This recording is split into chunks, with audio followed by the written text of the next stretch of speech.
a barefoot little girl exploded from the fog-soaked forest, throwing herself in front of a convoy of black luxury cars, screaming that men were burying her mother alive in the woods behind her. She didn't know the man stepping out of that lead vehicle was Roberto Medino, a heavily tattooed Mafia boss whose name was whispered, never spoken. But instead of brushing her aside, he did something no one expected. He listened. And then he turned toward the forest and said 2 words, "Show me." Now the men who dug that grave are about to discover they made 3 fatal mistakes. They chose the wrong victim, the wrong road, and the wrong man to cross. If this story pulled you in, make sure to hit that subscribe button so you never miss what's coming next. I've got another unforgettable story dropping tomorrow. And while you're here, jump into the comments and tell me where you're watching from. I love seeing our community from all around the world. All right, let's get back into it. The fog was thick enough to swallow headlights whole. It rolled low over the forest road that morning, moving like something deliberate, something patient. The mist clung to the towering trees, turning ancient pines into dark sentinels that loomed over the asphalt. Sound died in that fog, absorbed, muffled, held captive. The air tasted of wet bark and cold earth, sharp enough to burn the throat. Everything felt suspended, caught between dawn and darkness. Then she came. The little girl burst through the gray wall like a body breaking the surface of deep water. Her burgundy dress, once vibrant, now torn at the hem and mud-caked, clung to her thin frame as she ran, barefoot, her small feet pounding against the wet pavement, leaving smears of dirt and streaks of blood that the fog swallowed behind her. Her arms pumped wildly, desperately, her chest heaving with sobs that sounded more like screams caught in her throat. Her light brown hair whipped around her face, tangled with leaves and debris. She wasn't lost. She was fleeing. And she ran straight toward the convoy of black luxury cars that had just rounded the bend, 3 sleek vehicles moving in formation through the mist like shadows with engines. The lead car's headlights caught her, turned her into a ghost outlined in white light. She didn't stop. She didn't hesitate. She threw her body in front of that car and screamed. The convoy stopped. Car doors opened with synchronized precision. Men in dark suits emerged, hands instinctively moving toward concealed weapons. They formed a protective perimeter, eyes scanning the tree line, the fog, the road ahead and behind.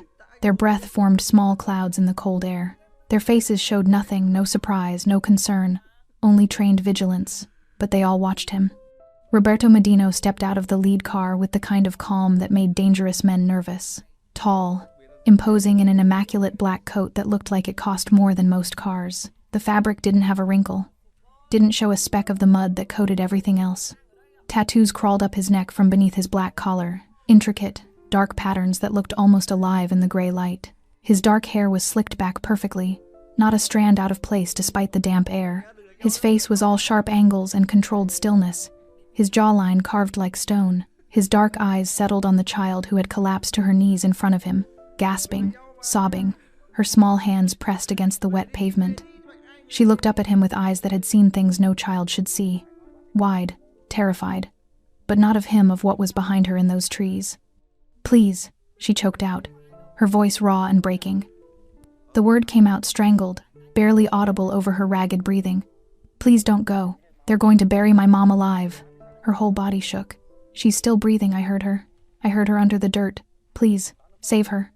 Roberto Medino didn't move, didn't speak. One of his men stepped forward, hand extended to pull the girl away. "Boss, we need to..." Roberto raised one finger. The man froze mid-step. The forest seemed to hold its breath. The fog pressed closer. Roberto's men tensed, waiting for the order to remove her, to keep moving, to pretend they'd never seen her. This wasn't their world. Lost children, buried mothers, these were complications. Liabilities. Things that attracted attention they couldn't afford. But Roberto's stillness wasn't indifference. It was calculation. His eyes narrowed slightly as he studied the girl. The torn burgundy dress, the bloody feet, the scratches on her legs that looked fresh, violent, the dirt under her fingernails, the leaves caught in her hair. She'd been running through dense forest, not along roads. The mud on her knees was the kind that came from digging, not falling. She'd tried to dig her mother out herself. His jaw tightened almost imperceptibly. Something flickered behind those cold eyes, something old, something that looked like recognition or regret. The girl's chest heaved with another sob. "They said nobody would come. They said nobody would stop." Her voice cracked. But you stopped. You stopped. Roberto's hands remained at his sides, relaxed but ready. His breathing stayed even, but his gaze shifted from the girl to the wall of trees behind her, to the dark forest swallowing the road's edge. Somewhere in there, if she was telling the truth, was a woman buried alive, slowly suffocating, slowly dying while her daughter ran for help that might never come. His men waited, the girl waited, the forest waited. Then Roberto turned his head fully toward the trees, his profile sharp against the fog. His voice, when it came, was quiet, controlled, but it carried the weight of absolute authority.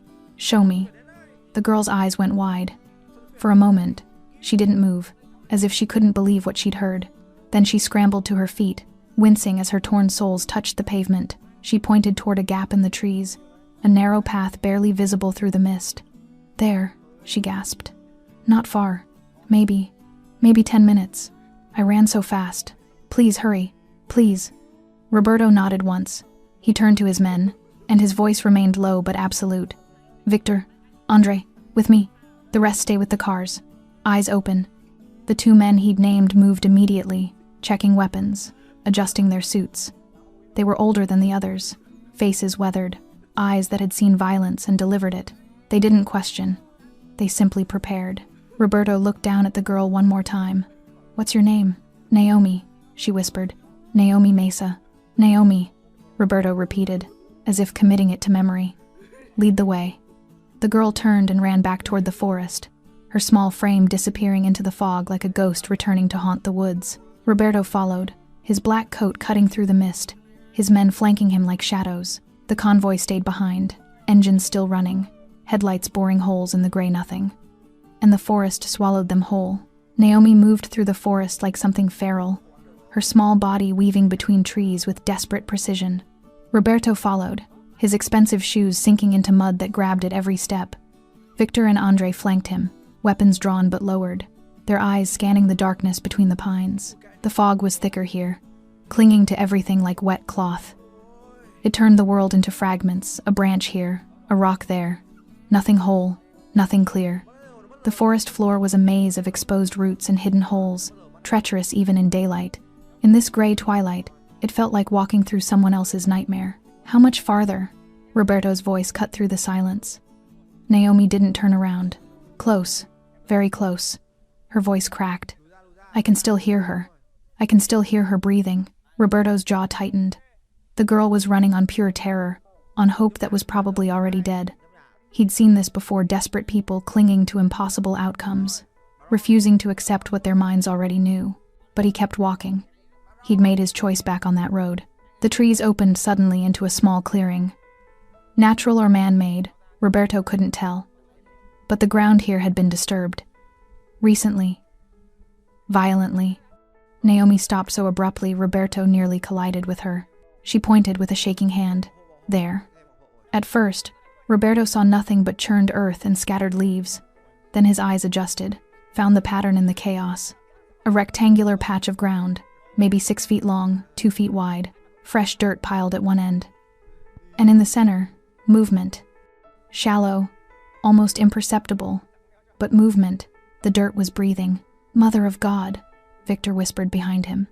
Roberto was already moving. He dropped to his knees at the edge of the disturbed earth, his coat dragging through the mud. His hands found the dirt, started pulling it away in handfuls. It was loose, recently placed, but there was so much of it. "Dig," he snapped. Victor and Andre were beside him instantly, their hands tearing through soil and leaves. Naomi fell to her knees across from them, her small fingers scraping at the earth with frantic energy, sobbing as she dug.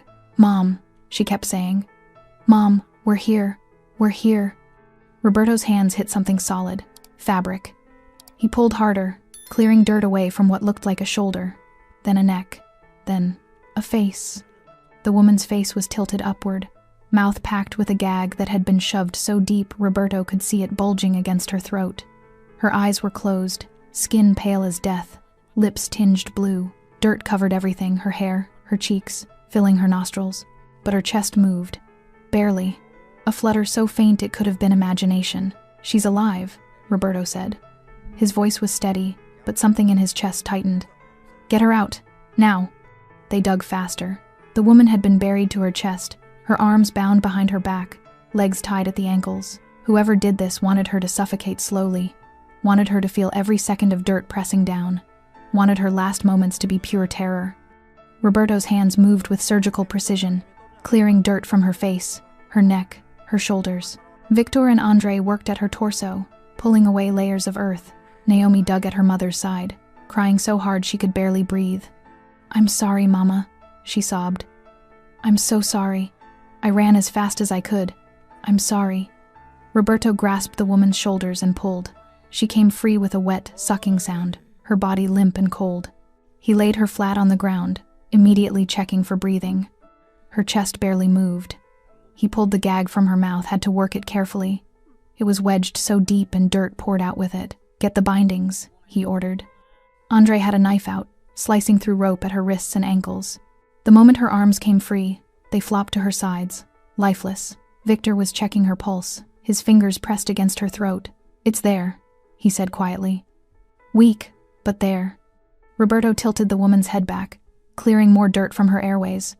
Her lips were cracked, bleeding. Her skin was like ice. How long had she been under? 20 minutes? 30? Long enough for hypothermia to set in, for oxygen deprivation to do damage that might never heal. Naomi crawled to her mother's side, her small hands touching her face, her hair, her shoulders. "Mama, Mama, please wake up, please." The woman's eyelids fluttered. Roberto saw at first the subtle twitch, the slight movement beneath closed lids. Then her mouth opened, and she gasped. It wasn't a breath, it was drowning in reverse, her body remembering how to pull air into lungs that had been fighting dirt for too long. She coughed, violently. More dirt came up, black and wet. Her whole body convulsed with the effort, her back arching off the ground. Naomi screamed, thinking her mother was dying right there in front of her. But Roberto held the woman steady, turning her on her side so she wouldn't choke. "Let it out," he said quietly. "Get it all out." The woman coughed for what felt like minutes, each spasm racking her thin frame. Finally, her breathing evened out, still shallow, still labored, but regular. Her eyes opened. They were gray, terrified, confused. They found Naomi first. "Baby," the woman whispered. Her voice was destroyed, barely audible. "Run. You have to run." "It's okay, Mama." Naomi was crying so hard she could barely speak. "You're safe." "This man," he stopped. "He helped us." The woman's eyes shifted to Roberto. She stared at him, taking in the tattoos, the cold face, the expensive coat now ruined with mud and dirt. Her expression didn't change. She'd seen men like him before, known what they were capable of. "Who did this?" Roberto asked. The woman's jaw trembled. She tried to speak, coughed instead. Victor offered a flask of water. Roberto held it to her lips, let her sip carefully. She tried again. I don't know their names." "Why?" Roberto pressed. "Why you?" The woman's eyes filled with tears. "The land. They wanted my land. I wouldn't sell." Roberto went very still. His men exchanged glances. They knew that look. They'd seen it before, right before entire operations disappeared overnight. "How many men?" Roberto asked quietly. 4, maybe 5. The woman shuddered. They said no one would find me, until it was too late, that no one would care." She looked at Naomi, touched her daughter's face with shaking fingers. "They said even if she ran, no one would stop." Roberto stood slowly. His coat was destroyed, his hands black with dirt. He looked at the shallow grave, at the pile of earth that had nearly become a tomb, at the ropes that had bound a woman while men buried her alive. "They were wrong," he said. They carried Naomi's mother back through the forest in silence. Victor had given the woman his jacket, wrapped it around her trembling shoulders. She could barely walk, her legs giving out every few steps, so Roberto lifted her himself. She weighed almost nothing, her body cold and rigid with shock. Naomi stayed close, one hand gripping her mother's arm, refusing to let go even for a second. Her eyes darted constantly to the trees around them, expecting masked men to emerge from the fog at any moment. When they reached the convoy, Roberto's remaining men reacted immediately. One pulled blankets from the trunk, another produced a medical kit, a third was already on the phone, voice low and urgent, arranging things Roberto didn't need to explain. Roberto laid the woman carefully in the back seat of the middle car. The interior lights made her look worse, skin gray, lips still blue, eyes unfocused and distant. She was breathing, but barely present. "Hospital?" Victor asked quietly. "No." Roberto's voice was firm. "They'll ask questions we can't answer. And if the men who did this have people watching hospitals..." He didn't finish the sentence. He didn't need to. Victor nodded. "The safe house on Meridian? Get her there. Get a doctor. Someone discreet." Roberto turned to Andre. "Stay with them. No one gets close." As his men prepared to move the woman, Roberto knelt beside the open car door. Naomi was inside, sitting next to her mother, still holding her hand. The girl's face was streaked with dirt and tears, her burgundy dress ruined beyond repair. "What's your mother's name?" Roberto asked. "Nancy," Naomi whispered. "Nancy Mesa." Roberto looked at Nancy. Her eyes were open but glassy, staring at nothing.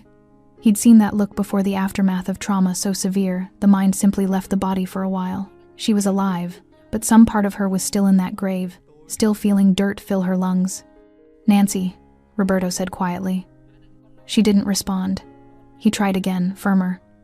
"Nancy, look at me." Slowly, her eyes focused. Found his face. "You're safe now," Roberto told her. "My men are taking you somewhere secure. A doctor will see you. You're going to survive this." Nancy's lips moved. No sound came out at first. Then, barely audible, "Why?" "Because your daughter asked me to help." Roberto stood.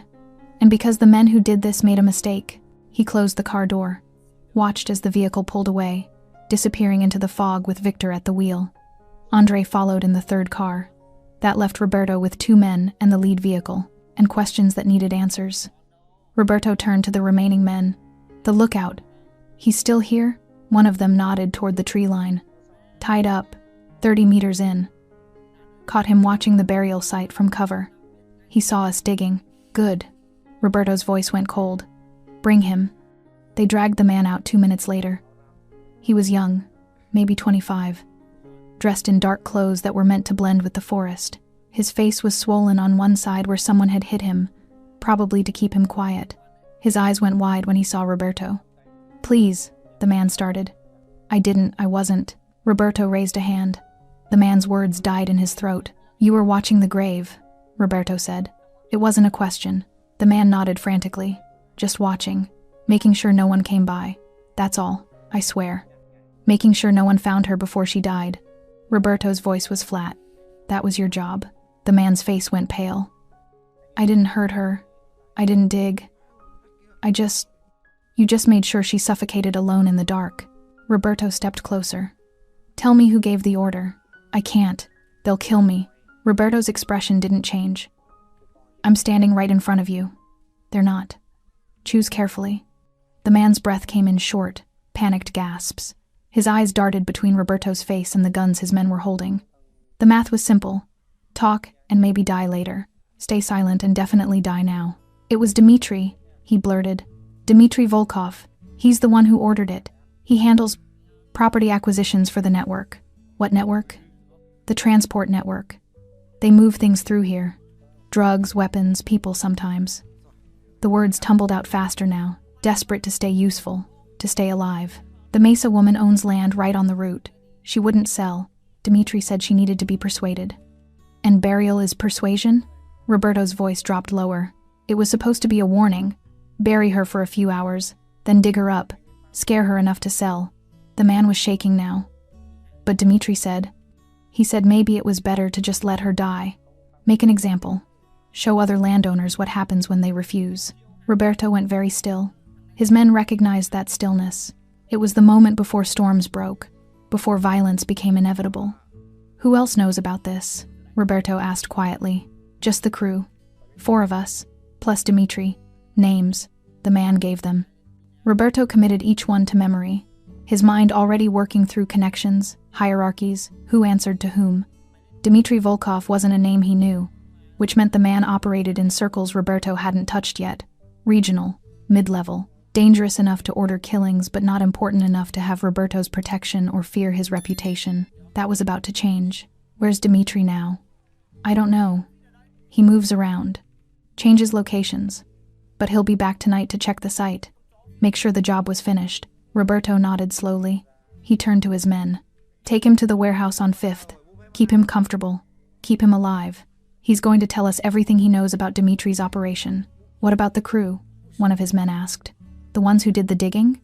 Roberto looked back toward the forest, toward the spot where Nancy Mesa had been buried alive, where her daughter had clawed at dirt with bleeding hands. They'll come back, Roberto said quietly.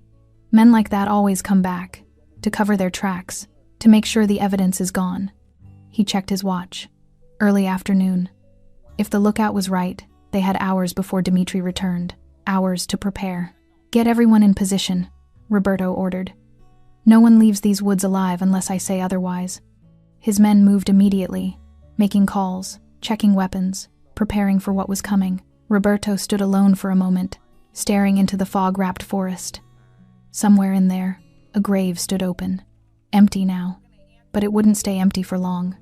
The safe house on Meridian Street looked like every other building on the block, worn brick, narrow windows, forgettable. That was the point. Roberto's car pulled up just as dusk started creeping in, turning the fog from gray to purple. Victor met him at the door. The doctor just left. Says she'll survive, but it was close. Another 10 minutes and we'd be having a different conversation. Roberto nodded, stepping inside. The house smelled like antiseptic and old wood. He moved through a narrow hallway, past a kitchen where 2 of his men sat watching the street through cracked blinds, and up a staircase that creaked under his weight. The bedroom was on the 2nd floor. Small, clean. A single lamp cast warm light across faded wallpaper. Nancy Mesa lay in the bed, propped up on pillows, an IV line running into her arm. Her color had improved, no longer death gray, but pale enough to look fragile. Her eyes were closed, her breathing steady but shallow. The doctor had cleaned the dirt from her hair, bandaged the rope burns on her wrists and ankles. Naomi sat in a chair beside the bed, still wearing that ruined burgundy dress. Someone had cleaned her feet, wrapped them in white gauze. Her hand rested on her mother's arm, fingers curled gently around the IV line's tape. She looked up when Roberto entered. Her eyes were red-rimmed, exhausted, but alert. Is she going to be okay? Naomi's voice was barely a whisper. The doctor says yes. Roberto remained in the doorway, not entering fully. This wasn't his space. It belonged to them, mother and daughter, survivors trying to remember how to breathe. She keeps having nightmares, Naomi said quietly.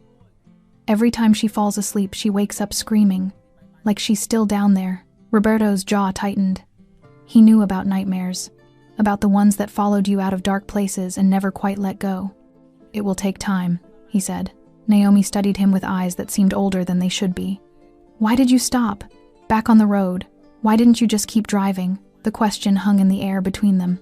Roberto could have deflected, could have said something about duty or timing or coincidence. But something about the way she looked at him direct, unflinching, demanding truth made lies feel impossible. Because once, Roberto said slowly, someone asked me for help, and I didn't stop. Naomi waited. She understood there was more. Roberto stepped into the room, but stayed near the door. His expensive coat was gone, replaced with a simple black shirt. The tattoos on his neck looked darker in the lamplight, like they were moving. It was 7 years ago. Different road, different forest. His voice was flat, stripped of emotion. I was younger then, angrier. I thought the world was simple. You took care of your own problems, no one else's. He paused, remembering details he'd spent years trying to forget. There was a boy, maybe 9 years old. He ran out just like you did, barefoot, crying, begging. Roberto's hands clenched at his sides. He said his father was being beaten in the woods, that men were going to kill him, that he needed help right now or his father would die. Naomi's eyes were fixed on Roberto's face. I told my driver to keep moving, Roberto continued. The boy grabbed the door handle, tried to hold on. We dragged him a few feet before he let go. He exhaled slowly. I told myself it wasn't my business, that getting involved in other people's wars would only complicate mine, that the boy would find someone else. Did he? Naomi asked quietly. No. Roberto's voice went colder. They found his body 3 days later, next to his father's. Both shot, both left in a ditch like garbage. The room fell silent except for Nancy's shallow breathing and the distant sound of traffic outside.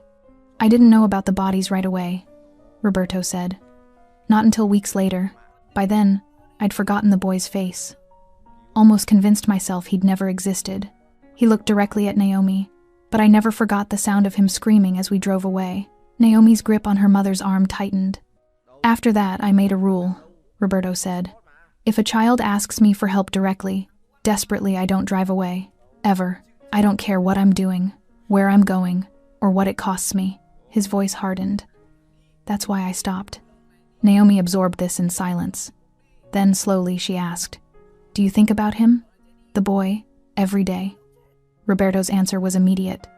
Honest. Every single day. A sound came from the bed. Both of them turned. Nancy's eyes had opened, focusing slowly on Roberto's face. She'd been listening. For how long, Roberto didn't know. "You're not here out of kindness," Nancy whispered, her voice still raw. "You're here because of guilt." Roberto didn't flinch. "Does it matter?" "Yes." Nancy's eyes filled with tears. "Because guilt is honest. Guilt is real. People who claim they help out of kindness are lying to themselves." She swallowed hard, wincing at the pain in her throat. "Thank you for your guilt." Roberto nodded once. He turned to leave, but Naomi's voice stopped him. "Do monsters ever help people?" she asked. "Or does helping people mean you're not a monster?" Roberto looked back at her. At this small girl who'd run through a forest alone, who'd clawed at dirt with bleeding hands, who'd thrown herself in front of dangerous men and demanded they save her mother. "I don't know," he said honestly.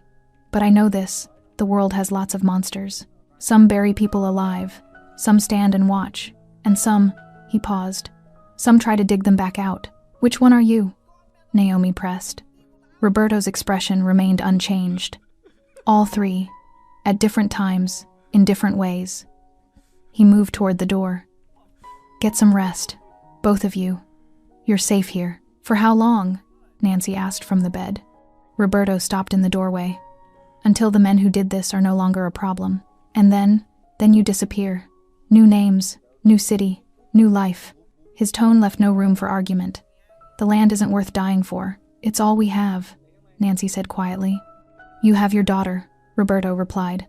"That's all that matters." He left before either of them could respond. Descended the stairs, nodded to his men in the kitchen, stepped back into the fog-wrapped evening. Victor was waiting by the car. The crew was in position at the burial site. Dimitri's expected within the hour. Roberto slid into the back seat. His face was carved from stone again, the brief moment of vulnerability gone. "Then let's not keep him waiting," he said. The forest was darker now. The fog had thickened as evening settled, turning the trees into black shapes that seemed to lean inward, watching. Roberto stood 20 meters from the open grave, hidden behind a massive pine, invisible in his dark clothes. Victor was positioned to his left, Andre to his right. 3 more men formed a loose perimeter around the clearing, silent as the dead. They'd been waiting for 40 minutes. No one spoke. No one moved unnecessarily. This was what they were trained for. The patience before violence, the stillness before storms broke. Roberto's phone buzzed once. A text from the warehouse. The lookout had given up more information. Dmitry Volkov wasn't just handling property acquisitions. He was the regional coordinator for an entire smuggling network that stretched from the coast to 3 inland cities. The land Nancy Mesa owned sat directly on a route that saved the operation hours and thousands in fuel costs. One woman's refusal to sell had threatened millions in revenue. So they'd decided to bury her. Roberto slipped the phone back into his pocket. His hand moved to the weapon holstered under his jacket, checking it was there, ready. He didn't expect to need it, not yet, but preparation was the difference between walking away and being carried out. A sound cut through the silence. Distant. Engines. Victor's voice came through the earpiece, barely a whisper. 2 vehicles. Coming from the east access road. Roberto's eyes stayed fixed on the clearing, on the grave still open like a wound in the earth. He'd ordered his men not to fill it. Leave it exactly as they'd found it. Let Dmitry see what had been uncovered. Let him understand his mistake. The engines grew louder, then stopped. Car doors opened and closed. Voices carried through the trees, low, casual, unconcerned. Men who thought they were alone, returning to finish a job. 4 figures emerged from the fog into the clearing. They carried shovels, flashlights, a large tarp. One of them laughed at something another said. The sound was wrong here. Obscene, against what this place had witnessed. They stopped when they saw the grave. "What the hell?" The first man's voice went sharp. He moved closer, shining his flashlight into the empty pit. "She's gone. The dirt's been moved. Another man knelt beside the grave, examining the displaced earth. Recently. Look at this, these are handprints. Someone dug her out. The kid, a third man said. Has to be. Little bitch must have found help. The fourth man pulled out a phone. We need to call Dimitri. Now. He's already on his way, the first man said. Should be here in 10 minutes. We were supposed to have this cleaned up before he arrived. He kicked at the pile of dirt. Damn it, he's going to be furious. Maybe she died anyway, the second man offered. Even if someone dug her out, she was under for a while. Could have been too late. Doesn't matter. The first man's voice hardened. We need to find that kid. She's the only witness. Her mother's probably dead or useless by now. But the girl saw our faces. She's what, 7? 8? The third man shrugged. Who's going to believe her? You want to take that chance? The first man started pacing. We find her. We finish this. Then we disappear for a few weeks until things cool down. Roberto had heard enough. He stepped out of the shadows. The 4 men spun toward him, hands reaching for weapons.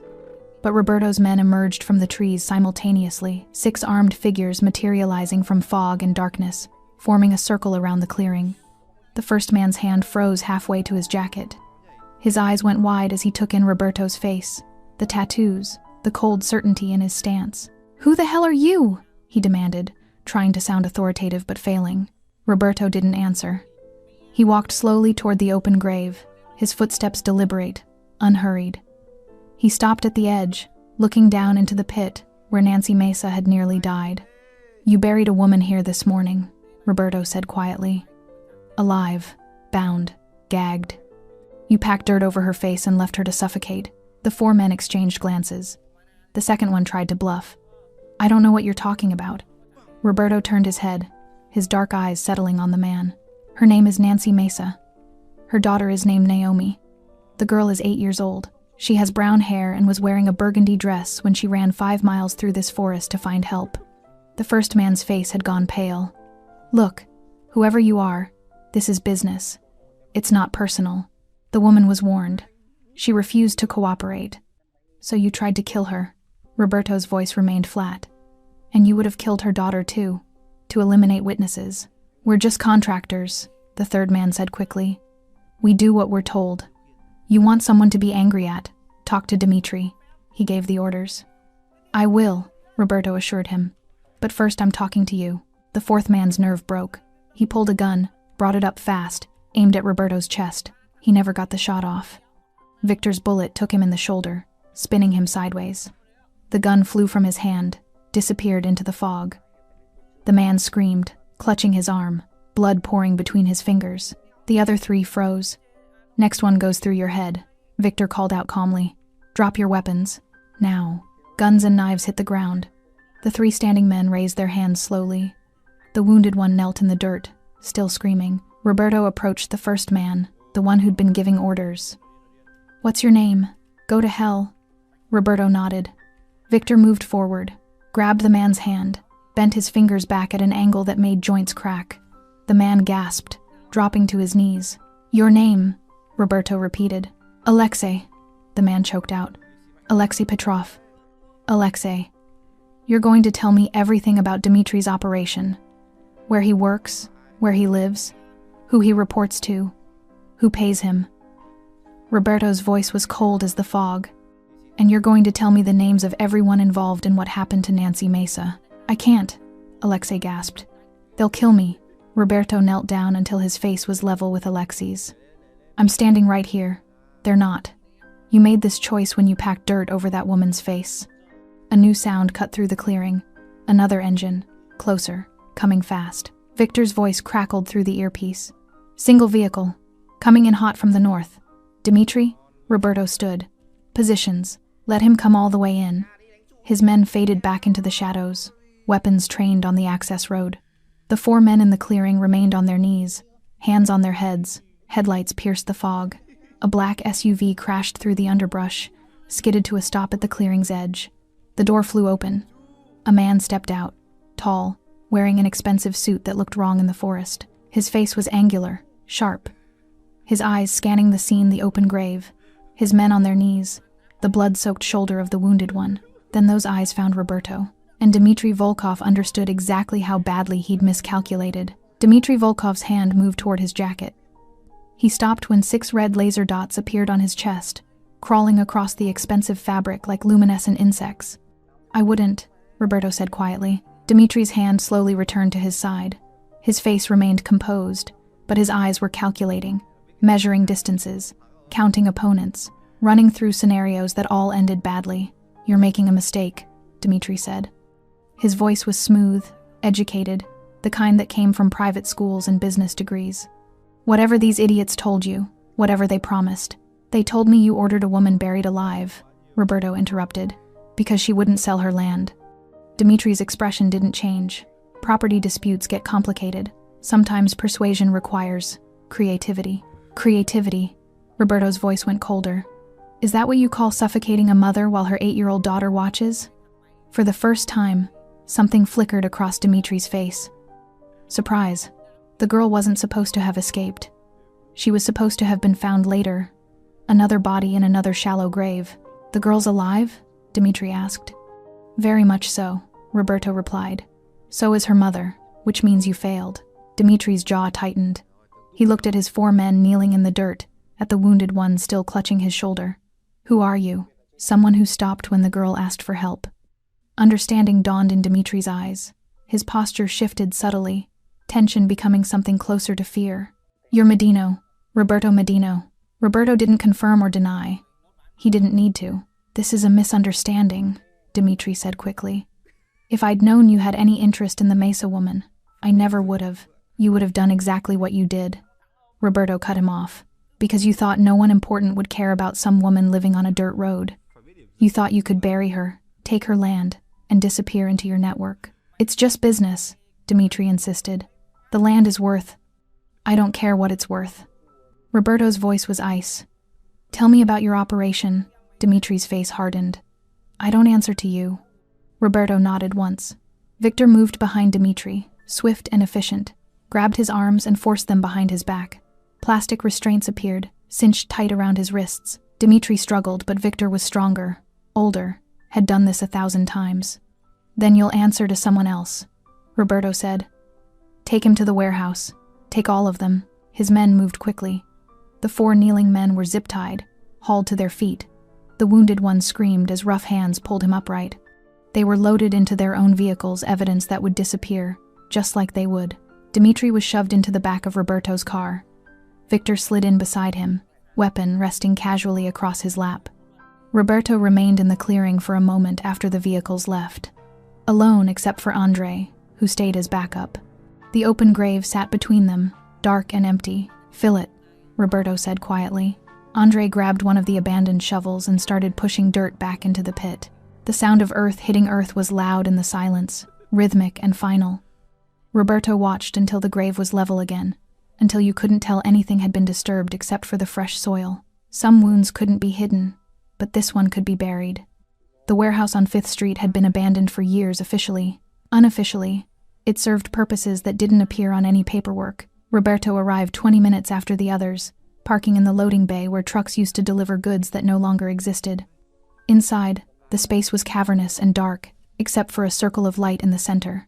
Dmitry sat in a metal chair, hands still bound, surrounded by Roberto's men.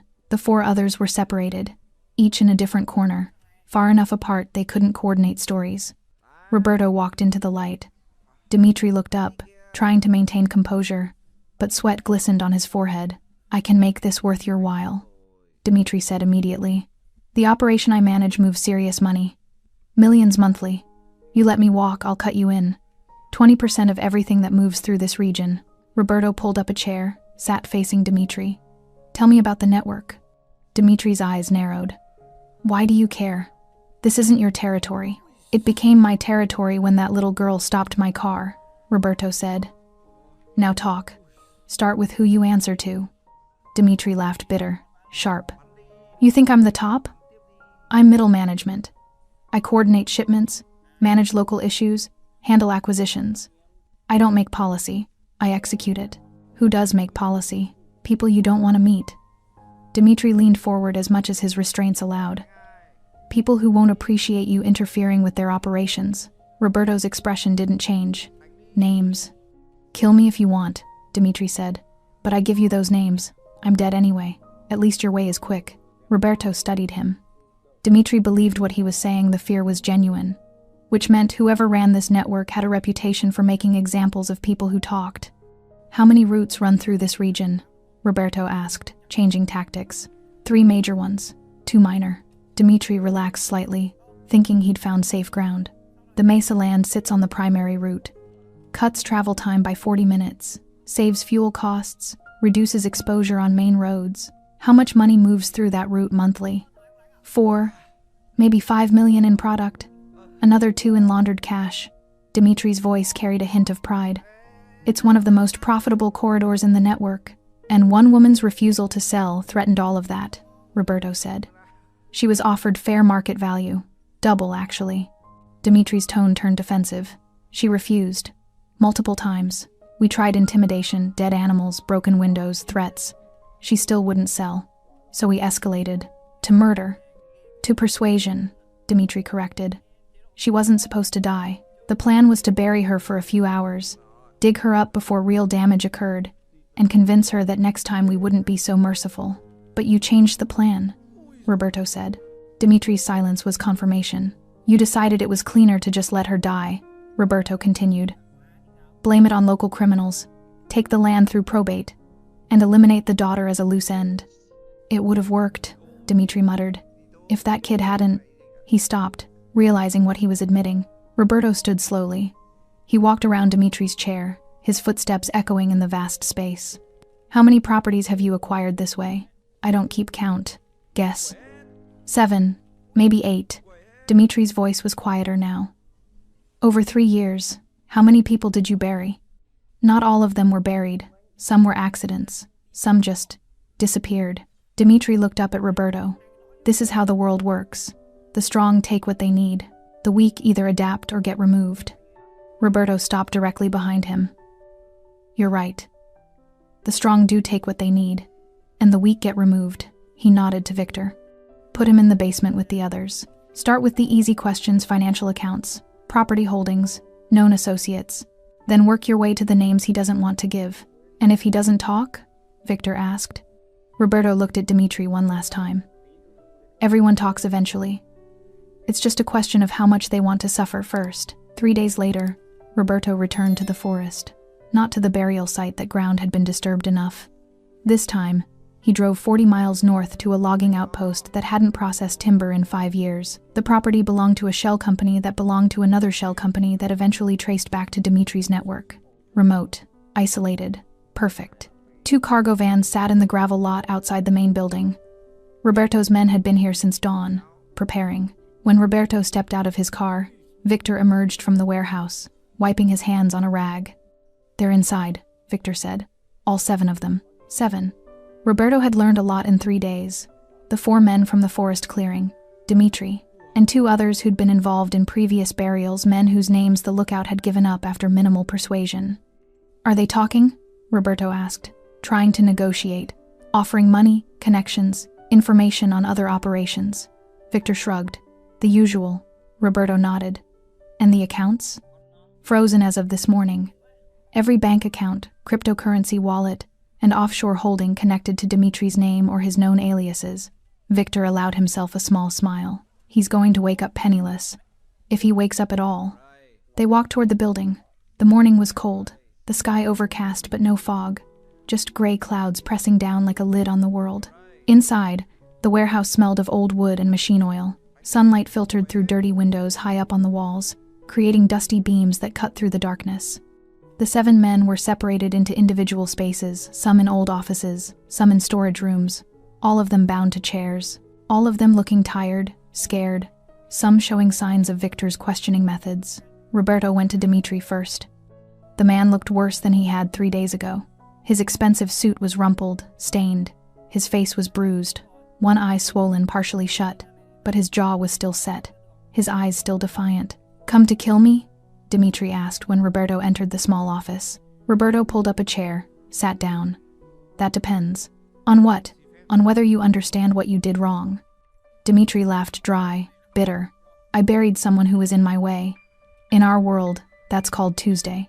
Your mistake wasn't burying her, Roberto said quietly. It was underestimating the 8-year-old girl who loved her. Dimitri's expression flickered. The girl was collateral damage. Regrettable, but necessary. No, Roberto corrected. The girl was a witness, a survivor, a human being who ran 5 miles barefoot through a forest because she refused to watch her mother die. His voice hardened. And you called that collateral damage. What do you want me to say? Dimitri's defiance cracked slightly. That I'm sorry? That I feel bad? I don't. I did what needed to be done for the operation. Roberto studied him. 3 days of questioning, and Dimitri still didn't understand. Still thought this was about territory or money or respect. He didn't see that he'd crossed a line that couldn't be uncrossed. Did you dig the grave yourself? Roberto asked. No. I supervised. Did you put the gag in her mouth? No. Did you pack the dirt over her face? Dimitri hesitated. I helped. Roberto nodded slowly. So you stood there while a woman begged for her life, while her daughter screamed, and you packed dirt over her face until she couldn't breathe. She wouldn't sell, Dimitri said, voice rising. What was I supposed to do? Let her destroy a root worth millions because she had sentimental attachment to some worthless land? You were supposed to be human, Roberto said quietly. But you chose to be something else. He stood, walked to the door. Wait, Dimitri called. You're going to kill me, aren't you? That's what this is about. You brought us all here too. I brought you here so you could understand something, Roberto interrupted. He turned back. You told your men to make that woman dig her own grave before you buried her. Do you remember that? Dimitri's face went pale. Alexei told me, Roberto continued. Said you thought it was poetic, making her participate in her own death. That was just, Dimitri stumbled over his words. So today, you're going to dig, Roberto said. All 7 of you. Not graves, just holes. Deep enough that you understand what it feels like to prepare for your own burial. You're insane, Dimitri whispered. No, Roberto replied. I'm teaching a lesson your parents should have taught you. Actions have consequences. Fear is not a business model, and cruelty is not strength. They brought the 7 men outside 2 hours later. The sun had broken through the clouds, turning the clearing behind the warehouse harsh and bright. Shovels lay in the dirt, 7 of them, rusted but functional. Roberto's men formed a loose perimeter, weapons visible but not raised. The message was clear. Try to run, and you won't make it 10 feet. Dig, Roberto ordered. This is insane, one of the men protested. We've been tied up for 3 days. We can barely stand. Nancy Mesa was buried alive after being beaten and bound for hours, Roberto said flatly. She still managed to survive long enough for her daughter to find help. You can manage to dig a hole. The men looked at each other. One of them, Alexei, picked up a shovel with shaking hands. The others followed slowly, reluctantly. They dug for hours. The sun climbed higher, turned the clearing into an oven. Sweat soaked through their clothes. Blisters formed on their hands. The holes grew deeper, 3 feet, then 4, then 5. Dimitri was the slowest. His expensive shoes kept slipping on the loose dirt. His hands bled from where the shovel handle rubbed skin raw. He kept stopping, gasping, leaning on the shovel like it was the only thing keeping him upright. Keep digging, Roberto said each time he paused. When the holes were finally deep enough 6 feet down, the traditional depth, Roberto ordered them to stop. The 7 men climbed out, collapsing at the edges of their holes. Some were crying, some were too exhausted to do anything but breathe. Roberto walked among them, looking down at each hole. Perfect graves. Deep enough to bury a body, deep enough to make a point. Now you know, Roberto said quietly. You know what it feels like to prepare for death, to stand at the edge of nothing and realize how small you are. Dimitri looked up from where he'd collapsed. Are you going to kill us? Roberto was silent for a long moment. The forest around them was quiet except for heavy breathing and the occasional sob. No, he finally said. You're going to leave. All of you. Tonight. You're going to disappear so completely that no one in this region ever hears your names again. His voice went cold. Because if I hear that any of you are still operating here, still threatening people, still using fear as currency, I'll come back. And next time, you'll actually fill those holes. The 7 men scattered like insects when light hits them. Roberto watched from the warehouse as they stumbled toward the vehicles his men had prepared, old trucks with no GPS, no trackers, nothing that could lead back to this place. Each man was given cash, new identification, and a map highlighting routes that led far from this region. and each was given a warning: disappear or be disappeared. Dimitri was the last to leave. He stood beside the truck's open door, looking back at Roberto with eyes that had lost all their earlier defiance. His expensive suit was destroyed, his hands wrapped in crude bandages, his face hollow with exhaustion. "I underestimated you," Dimitri said quietly. "No," Roberto replied. "You underestimated that little girl." Dimitri climbed into the truck without another word. The engine turned over, and he drove away, taillights fading into the distance until the forest swallowed them whole. Victor approached once the last vehicle disappeared. "What about the network?" "They'll come looking for Dimitri eventually. Let them look," Roberto said. "By the time they figure out what happened, there won't be anything left to find." He pulled out his phone, made a call. The voice that answered was female, professional, efficient. "The accounts?" Roberto asked. "Completely drained," she confirmed. 47 million across all holdings. Cryptocurrency, offshore banks, shell company assets, all liquidated within the last 6 hours. The money's been distributed to 14 different charities, none of which can be traced back to you. And the properties? 17 holdings connected to the network. I've initiated legal challenges on 12 of them: environmental violations, zoning disputes, tax irregularities. The other 5 are being sold to legitimate buyers at market value, proceeds going to the same charities. Roberto allowed himself a small nod. The land Nancy Mesa owned? Already transferred to a conservation trust. She can't sell it now even if she wanted to.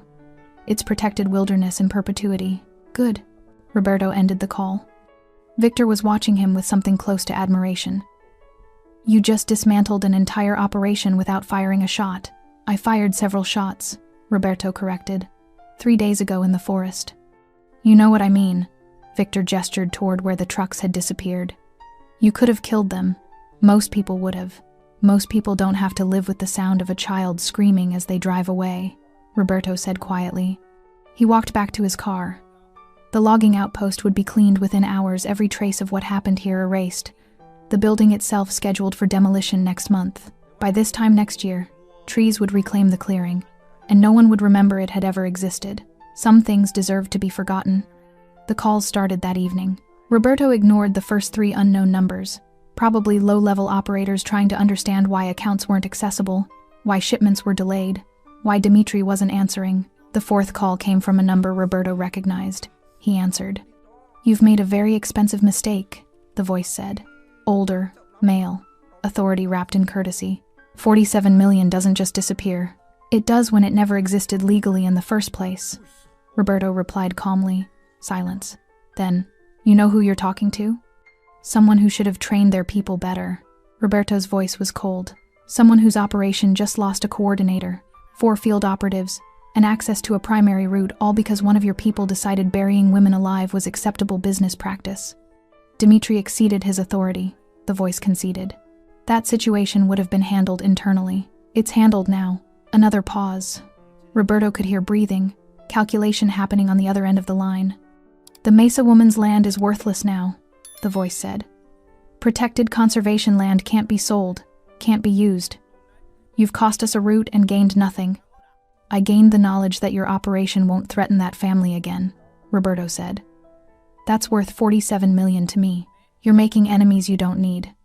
"I'm removing enemies I didn't want." Roberto's tone didn't change. "Your network had 3 routes through this region. You still have 2. Use them. Stay away from small landowners who tell you no. And tell your coordinators that burying people alive is bad for business. And if we don't, then I'll make your other 2 routes disappear the same way I made this one disappear." Roberto's voice dropped lower. "And next time I won't stop at 47 million. He ended the call before the voice could respond. Victor, who'd been listening from across the room, whistled low. "You just threatened someone very dangerous." "No," Roberto corrected. "I just reminded someone very dangerous that there are lines you don't cross. Not for money, not for efficiency, not for any reason. You think they'll listen?"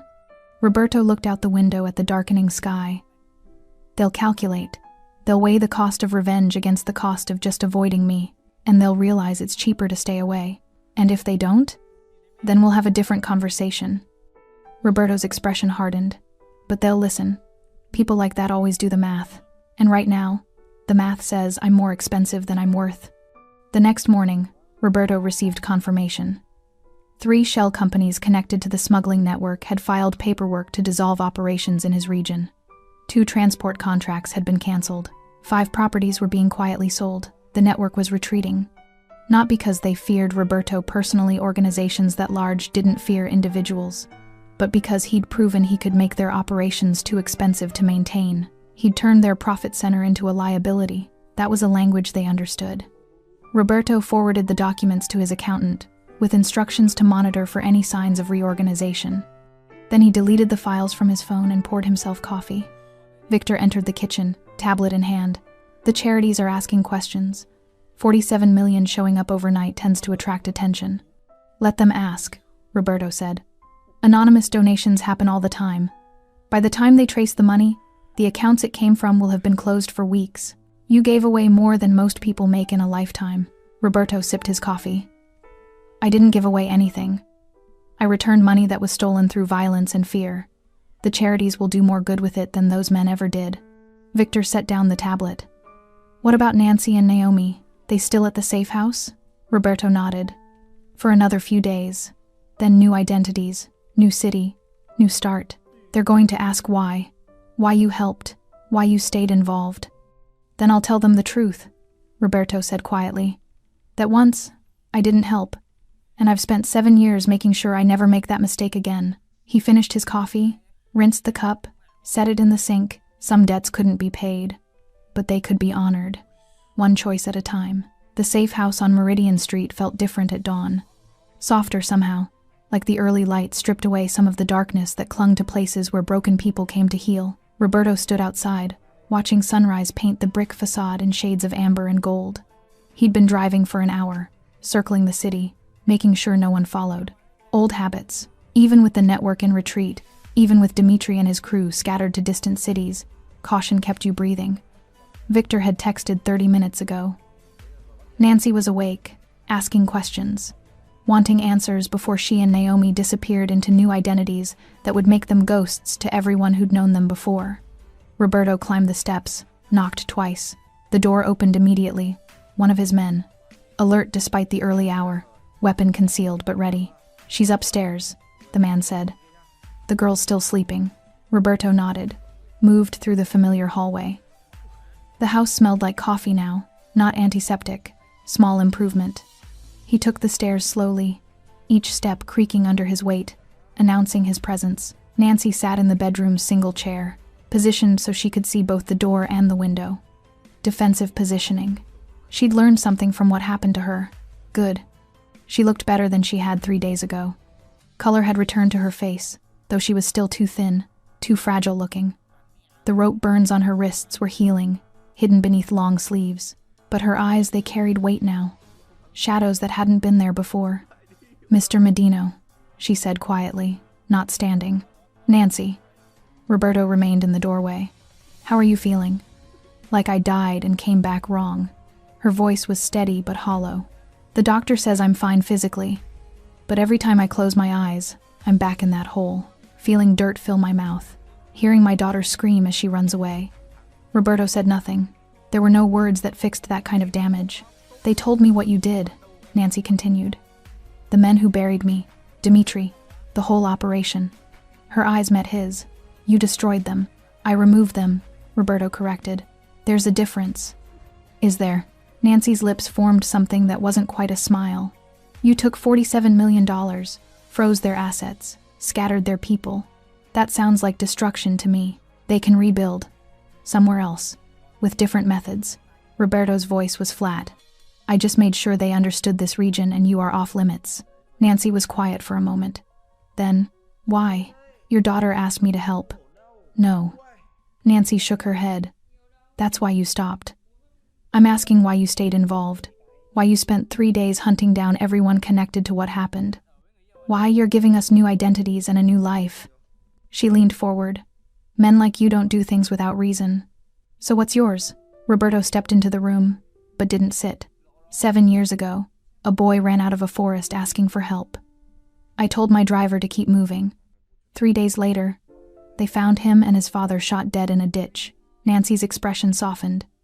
And you've been trying to make up for that ever since. I'm not trying to make up for anything, Roberto said sharply. You can't make up for watching someone die, because you were too concerned with your own problems to care about theirs. He exhaled slowly. But you can make sure it doesn't happen again. So every time a child asks you for help, you stop the world to save them? Yes. Nancy studied him. That's not sustainable. Eventually you'll be asked to help someone you can't save, or someone who doesn't deserve saving. Then I'll deal with that when it happens, Roberto replied. But I won't drive away. Footsteps sounded from the adjoining room. Light, hesitant. Naomi appeared in the doorway, wearing clothes someone had bought for her jeans. A soft gray sweater that made her look even smaller than she was. Her feet were still bandaged from her run through the forest. You came back, she said, looking at Roberto. I said I would. Naomi crossed to her mother, climbed into the chair beside her. Nancy wrapped an arm around her daughter, pulled her close. For a moment, they just held each other, and Roberto felt like an intruder witnessing something private. Are we leaving today? Naomi asked. Tomorrow, Roberto said. Tonight you rest. Tomorrow morning my people will drive you to a new city. You'll have new names, new documents, money to start over. What about our house? Naomi's voice was small. My things? Your things were collected yesterday, Roberto said. Photos, clothes, anything that mattered. It's all being packed for transport. The house itself. He paused. The house is being sold. The land it sits on has been transferred to a conservation trust. No one can build on it or use it for transport routes. Nancy's breath caught. You protected it. I protected what they wanted to take from you, Roberto corrected. The land was never about the land itself. It was about control. Now no one controls it. That was our home, Nancy whispered. Your home tried to kill you, Roberto said bluntly. The men who buried you know where you live, what you look like, what your daughter looks like. Even with Dimitri gone, even with the network in retreat, there's always a chance someone decides to finish what was started. His voice hardened. You don't go back, ever. Naomi looked up at her mother. He's right, Mama. We can't go back. Nancy's eyes filled with tears. She nodded slowly, accepting what she'd probably known since waking up in this safe house. Her old life was over. Everything she'd built, everyone she'd known gone. Where are we going? She asked. You'll find out tomorrow, Roberto said. The less you know now, the less you can accidentally reveal if someone asks questions. Will we ever see you again? Naomi asked suddenly. Roberto looked at the small girl who'd thrown herself in front of his car, who'd run 5 miles barefoot, who'd refused to let her mother die alone in darkness. No, he said honestly. After tomorrow, we won't have contact. It's safer that way. But you'll remember us? Naomi pressed. Something in Roberto's chest tightened. Yes, I'll remember. Good. Naomi seemed satisfied with that answer. She settled against her mother, small and fragile and impossibly brave, because I'll remember you too. The man who stopped. Roberto nodded once. He turned toward the door. Mr. Medino? Nancy's voice stopped him. Thank you. For everything. For stopping. For caring when you didn't have to. For being better than the world that made you. Roberto paused in the doorway. I'm not better than anything, he said quietly. I'm just trying to be less worse than I used to be. He left before either of them could respond. Descended the stairs, nodded to his men, stepped out into morning light that felt too bright, too clean for what he was. But as he drove away from Meridian Street for the last time, he didn't feel the weight he'd carried for 7 years pressing quite so hard against his chest. The boy in the forest was still dead. That would never change. But Naomi Mesa was alive, and sometimes that had to be enough.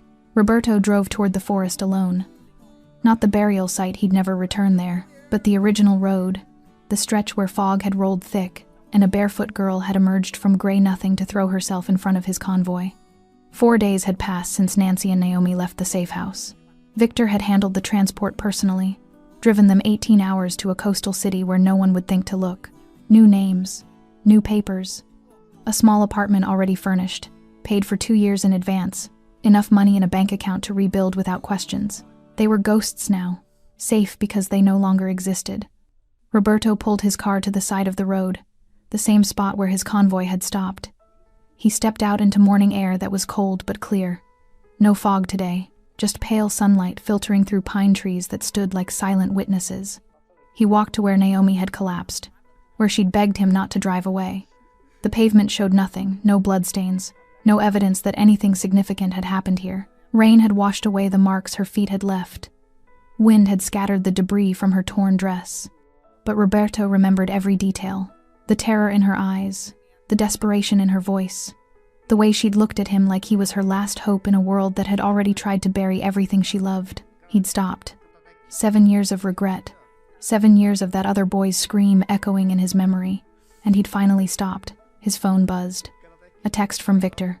Package delivered. No complications. They're settled. Roberto typed back. Good. Monitor for 3 months. After that, they're on their own. Understood. He pocketed the phone, looked back at the road. In the distance, he could see where the convoy had parked, where his men had emerged with weapons drawn, where he'd stepped out and met the eyes of a child who'd run 5 miles because she refused to accept her mother's death. You stopped for me, Naomi had said in the safe house. Simple words. But they carried weight Roberto was still learning to process. All his life, he'd operated by clear rules.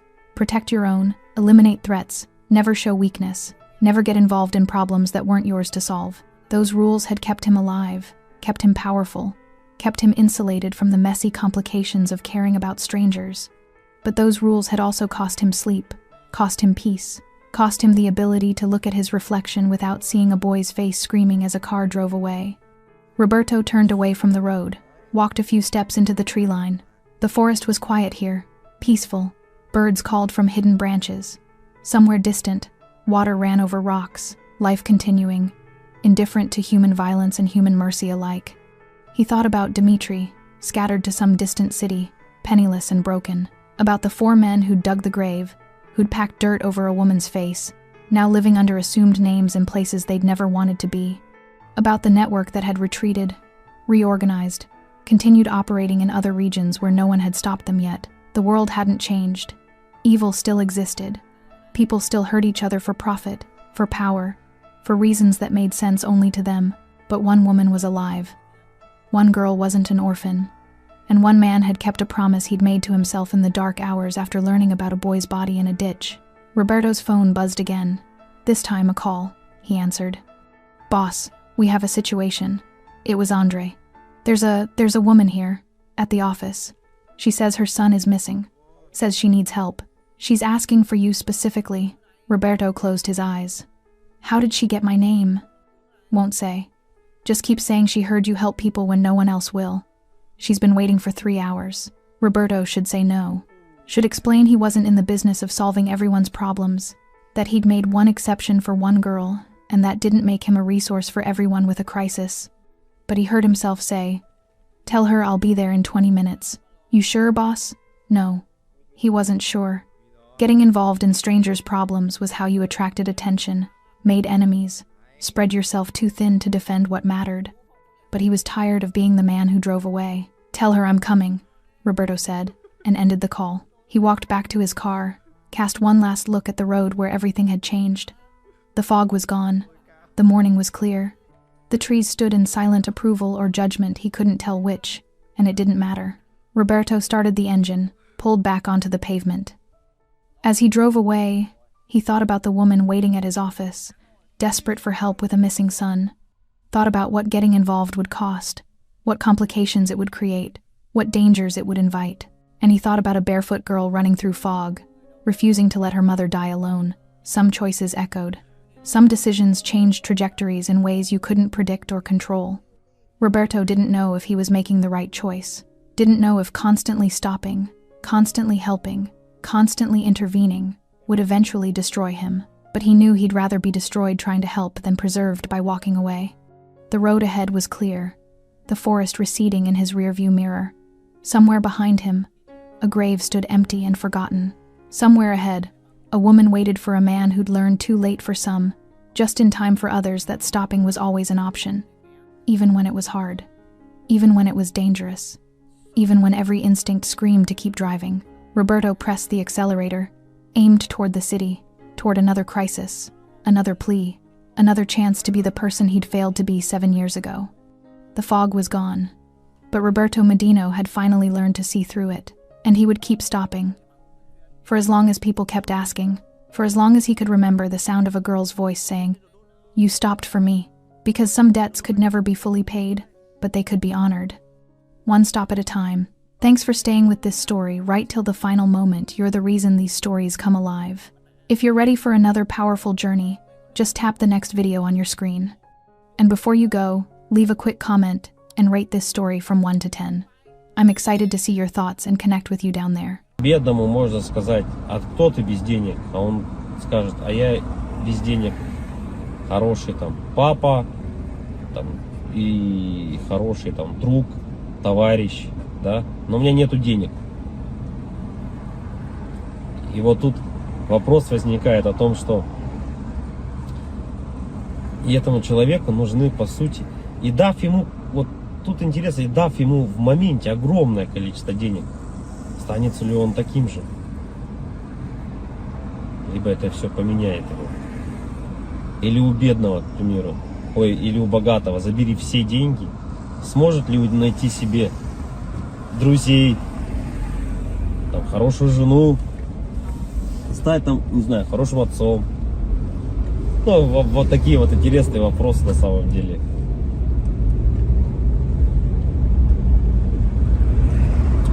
И, наверное, вот для бедных людей тоже, как бедных, я имею в виду финансово, которые, ну, зависимые финансово сильно. Богатые — это независимые финансово. Да, им пофигу вообще, там, что сколько стоит, не считают ни копейки. И вот бедный человек, что может держать его в морально нормальном состоянии?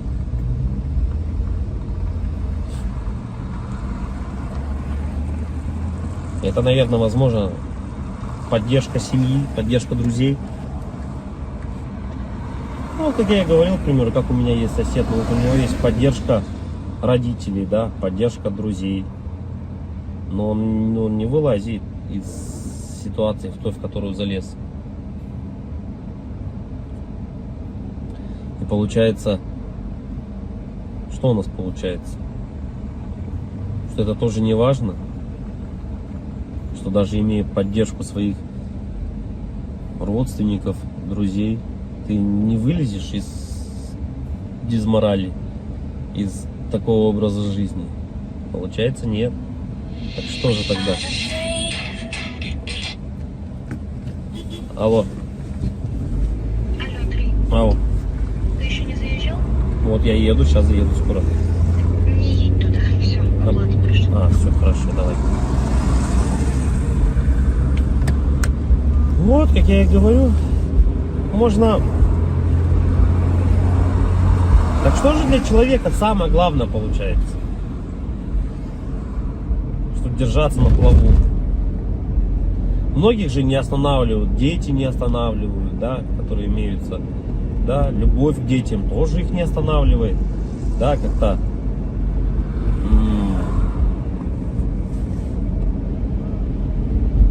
Поддержка... Наверное, вот если так разобраться, наверное, самое внутреннее, наверное, если вот так вот разобраться, прямо углубиться, возможно, поддержка жены, типа, или девушки, если прям вот глубоко внутрь копнуть, тоже на самом деле не всегда. Но если у тебя есть девушка и жена, ты на ежедневной основе с ней общаешься, с ней видишься. Ты единственный человек, по сути, да, который, наверное, важен в твоей жизни, который может дать дельный типа совет.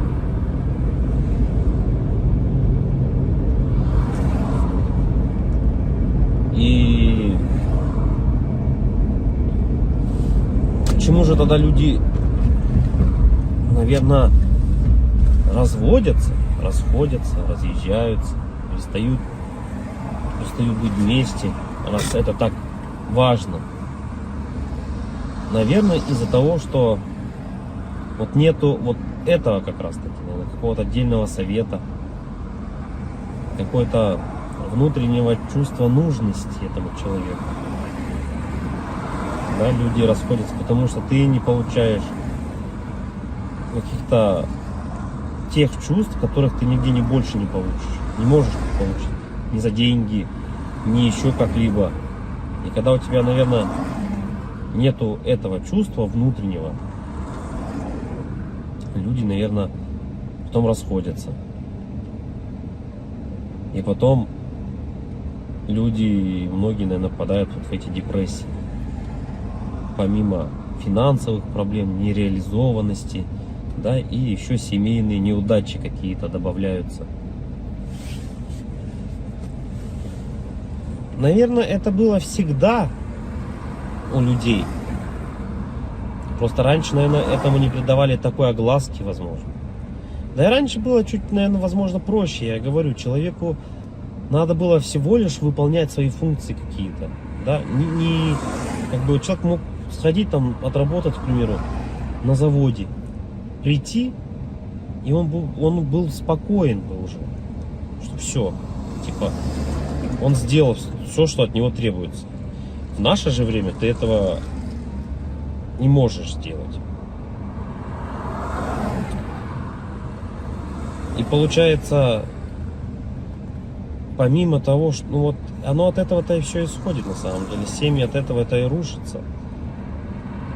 Да, от того, что когда ты понимаешь о том, что твоя нереализация в жизни, понятно, что это твоя вина, да, какая-то в чем-то, что ты не смог себя найти. И помимо этого, если у тебя еще нет какой-то внутренней поддержки в твоей семье, то как бы это все и приводит к тому, что люди расходятся. И оба, наверное, остаются в какой-то такой дизморали оба. Да, в какой-то, наверное, все равно внутренней депрессии.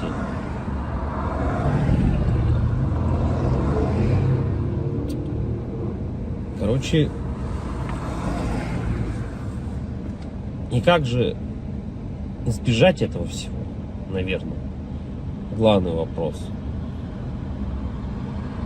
Тут, наверное, несколько вариантов. В наше время, наверное, это наверное, не опускать руки никогда, в первую очередь. Если взять со стороны мужчины, да, то в наше время, наверное, главное не то, типа, сколько он зарабатывает, а главное, чтобы, наверное, не опускать руки.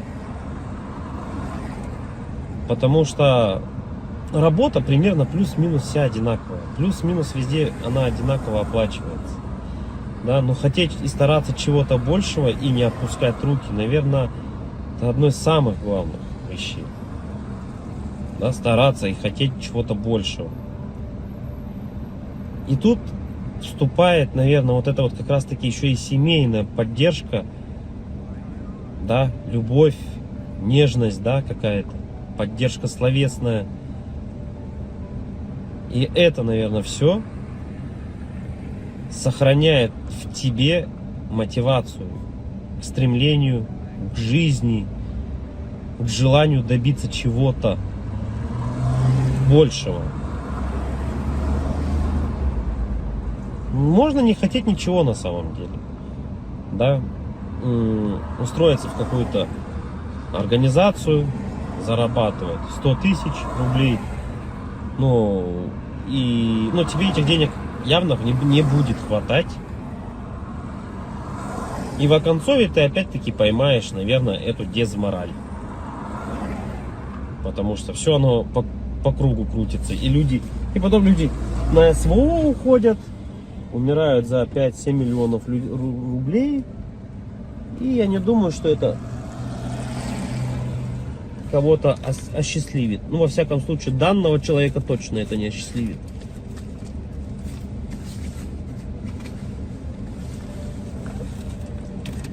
Говоря именно о поддержке, что значит поддержка?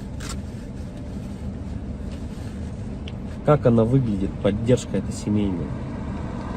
Наверное, у каждого это, наверное, по-разному немного. В любом случае, каждому человеку нужны какие-то разные вещи от другого человека. Да? Всегда же отношения это взаимный обмен чем-то. Да? Как бы, и когда люди от друг друга этот взаимный обмен получают, будь то, ну, это могут быть разные вещи.